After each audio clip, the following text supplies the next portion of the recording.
guys, let's just unpack on the Ndabas. I uzandle Khumalo Gamaziki. Mesa Instagram. She doesn't mind, eh?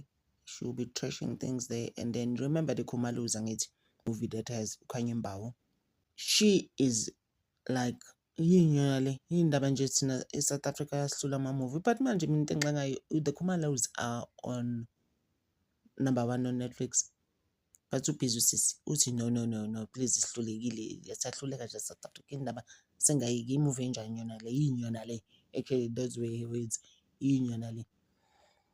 I'm just like yo, I'm sure ubefuna kuba relevant again abuye azokwazi ukusho something but manje into engixakayo ne ayikabi but you never really tell us ukuthi who deleted Senzo at your house. Yindaba lokungakufaki ku social media usho nje straight ukuthi this is what happened but uyakwazi ukukhuluma indaba trashing people's things. This movie is doing well. Athi noma ngabe nenzani ke don't use my surname. The Khumalos are the Khumalos guys, it's working. It's well known surname mhlamba sibeke kanjalo iyaziwa isurname guys, so what must happen? Wongeke guys usince isikhathi nje mase ufuna ukubuya nje ku social media usho noma yini is this what you would say, you know ukuthi uSikhotheni ke usahlezi kuphezu kwale nto yakhe ukuthi yena manje usebona again and all of that. Actually he says she was doing both of them namadlozi.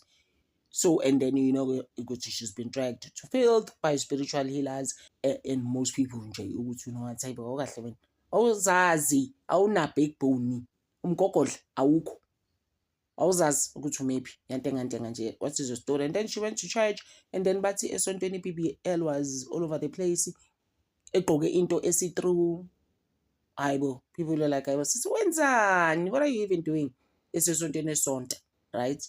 Ngapha no Slee came out to bemdonsa nabo bethi yibo sisi awusiyeke nini yena self-focus was saying last week ukuthi ene inkukhu into okudliwa you understand, but nini wawuyihlinza lezi inkukhu manje sekuyinto okudliwa inkukhu wena. Uslike ke after she saw Gogo Sikhothini's video ke egijima ke esontweni ke preaching and worshiping wathi uSliyo I'm bored kesana rolling her eyes like please sisi what are you even doing to yourself ukubona. So abanye ke bafeel ukuthi uGogo Sikhothini uDumi is like hayibo guys what is the stuff that she's doing mhlambe guys after umntanakhe ukubona after luza umntanakhe naloko guys could actually be why she's like this. We want to trying to say also simnikeze naloko ukuthi hayibo nkosami guys umntana manje phela akekho right vele, he needs to just vent out in certain ways naye hayi ukuthi abantu bale bemdonsa ukubona. Mase kuzoba uvusa ithembe kwaye naye is always caught in something ehlangene nemali. Yabo nje is now fighting with some business partner of his. It's hard, eh? Yeah, allegedly he's accused by partner yakhe for 50% shareholding and then brothers became a fraudster around a business partner yakhe angazi wabaleka na something of some money of some sort for failing to pay. A business partner is suing him for 13.7 million for paying services rendered to him by his ex-partner. Business partner, guys. This Naidu guy is claiming ukuthi he actually came for him rescuer when his company was crumbling, wamsiza ngemali. Now this guy Uvusithembekwa is not paying the Naidu guy back.